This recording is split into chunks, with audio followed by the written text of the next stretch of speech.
Hello everyone, my name is Maja. I'm 19 years old and I'm from Poland. I've been in Australia for the past 11 months, which was possible for me thanks to Rotary organization. I have studied in Nagel, so maybe you have seen me around. On the 24th of July, I flew into Perth. Next week, I'll be flying to my home country. I would love to share with you what I've experienced, learned, seen, and what I've done during my 1 year exchange. And maybe you'll get inspired and try it yourself. I traveled by myself to Australia and I arrived in Perth at night time. And I remember many Rotarians waiting for me and the others behind the exit gates. I became nervous at that point, realizing that my exchange starts now.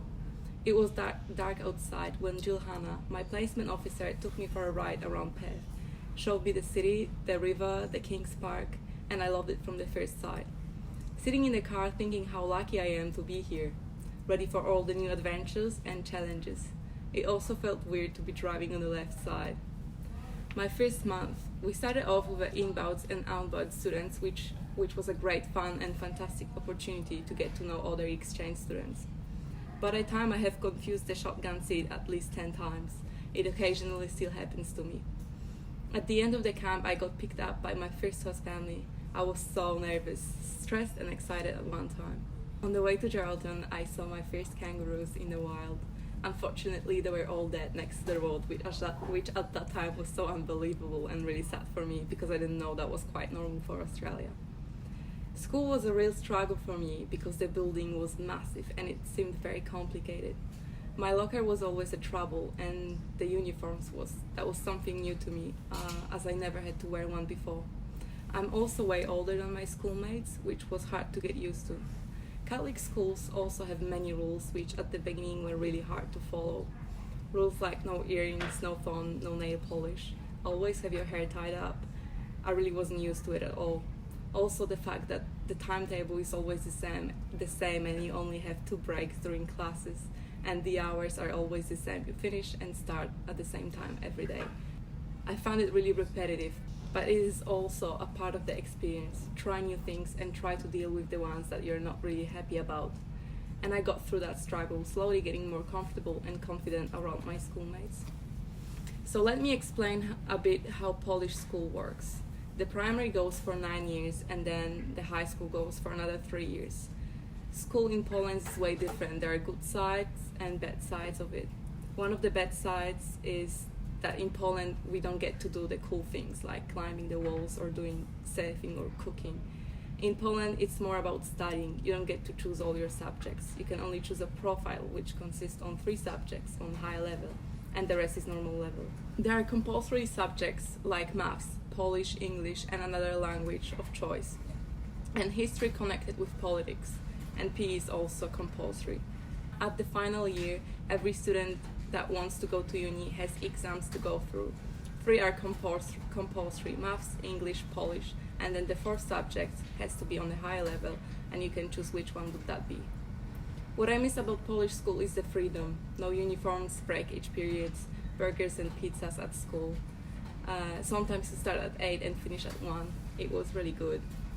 During my stay here, it wasn't all about the school. In fact, school was just an extra thing that was compulsory because of my exchange program.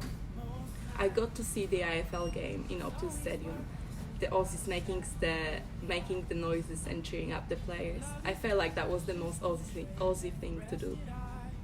I also played wheelchair basketball. That was also my first time sitting in a wheelchair, trying to figure out how to steer it while bouncing the ball and trying to make points all at once. I went for a first surf in my life and I loved it. I played soccer, touch rugby, I did some diving and horse riding. So many new things happened to me and I was so excited to do more. I went to Calvary and I saw all the beautiful gorges as well as Pink Lake and my first echidna that happened to be in the middle of the road. Of course we took some pictures at nature's window. I couldn't believe how gigantic is WA and how lucky I was to live in a place like that. I also went to Melbourne, a city of different cultures, different looks and great food. I loved it. It was a very lovely time for me. That was also the time when I first speak Polish in person after the long time of not speaking Polish at all, with an older couple that I randomly met in the line to order food.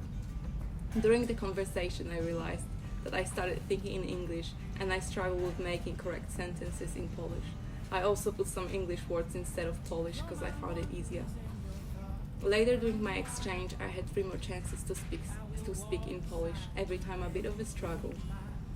Carrying on with life, experiencing new things, usual teenager stuff, meeting new people, going for parties and just enjoying every bit of it. I also went snorkeling, cry fishing, and I saw the beautiful sunrises doing that thing. That was something that I for sure never experienced before. First time seeing sharks, taking the cryfish while taking the cryfish pots out, always surrounded by the wildlife. I love it. In November, I went for a trip to Rottnest. I slept on a boat for the very first time, and that was great.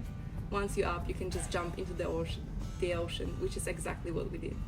I experienced amazing snorkel amongst the stingrays. That was so awesome, even though I kept a fair distance because I was a bit scared. Of course, what Rottnest trip wouldn't have happened without a selfie with a quokka. On the way back, I also realized that I have slept on a dead mouse, something new. That wasn't fun for me back then. I think around that time I saw my first snake, but it was dead. Never seen one after that. Although I saw many lizards and sign with "Watch out for snakes" sort of caption. It was also the time when I saw the biggest spider in my life.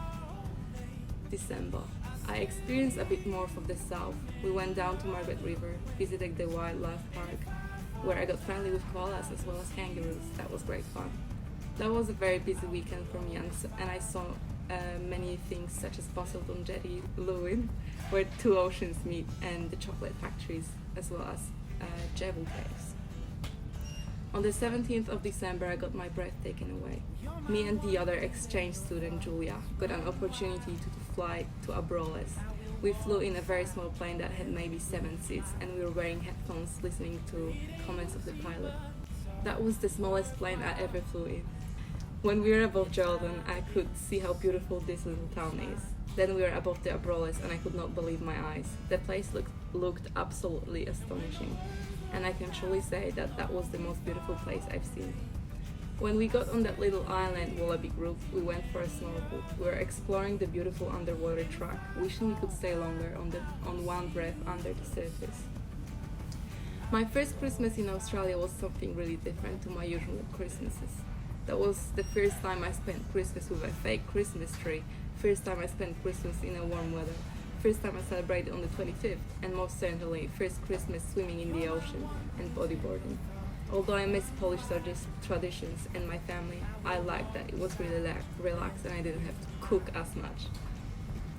I spent the New Year's with the other exchange students. Around that time I also realized that I have been walking barefoot more, and if I was going to pick up something I just couldn't be bothered taking any shoes with me, which wasn't a usual thing to do for me. I was enjoying the very laid back way of life here in Jordan, and I already knew that I was going to miss that with all my heart. During my stay here, I had 4 different families. The process each time was easier and more enjoyable for me, as I started getting better and more confident with my English and being more comfortable with meeting new people. I realized how I've grown. I feel like I should say a bit more about the process of changing the families. So here you are in a different country, thousands of miles away from your family, and you are on your very own, and there's your host family which you just met, and you have to learn everything about them and their rules, and obviously different family, different rules. And as soon as you get comfortable with the family, which sometimes takes 2 weeks and sometimes takes 2 months, then boom, here you go again, you're moving out. New family, new rules, and new characters in your life. And maybe you will love them as your real family, or maybe you will be struggling. You never know. It's all a big box of surprises. I went to Kalbarri. We stayed there for a week, and I fully experienced Australian Day with fireworks and great food around lovely people. Those days were one of the best ones. I also got a chance to go for a ride on a quad bike along the beach. The greatest fun. Swimming Carnival was another opportunity to get creative and have some fun with friends. Me and my house family made a juice box because my house theme was Tropical Thomas, and our tropical park juice box was massive. I wasn't able to sit in it. And then COVID hit. My trip Northwest Safari got cancelled and I was really devastated. although now I can see this as an opportunity to come back and do it with my friends. During my stay, I have visited many places, all magnificent and have different story attached to them. But recently I had an amazing chance to go to Shark Bay, and I absolutely loved it. You don't always have a chance to share breakfast with emus, right? The wildlife in Shark Bay was just another level for me. Watching the dolphins jumping in the water, staring at the beautiful sunset, trying not to get your food stolen by emus, all that from one place, the veranda in Mountain Maja. We stayed there for a few nights, and I even got a chance to camp outside with Felicia. We decided to call it our own Northwest Safari trip. Stargazing at night, afternoon walks on the beach, and feeding dolphins with a connection of catamaran tune and dugongs, an aquarium to along with the great food and all that in one place. I loved it all. The exchange experience taught me many things, and I have grown so much during my stay. I'm more confident and ready for new challenges. I can tell that I'm worried less about small stuff, and I appreciate small things way more than before. I have many plans for the future, but the main one is to travel and come back to this beautiful place. I'll miss the beautiful ocean, the laid back and cruisy way of life, the beautiful and generous people that have supported me all year long. I would love to thank everyone who helped me, all the teachers and students that have supported me. Thanks to Miss Seward, to Mr. Smith, Miss Bukes, Miss Goldstraw, and everyone else who was there helping me. I will never forget the year of 2019-2020 because I believe that's when my mindset changed and developed. I'm not saying goodbye, I'm saying see you later.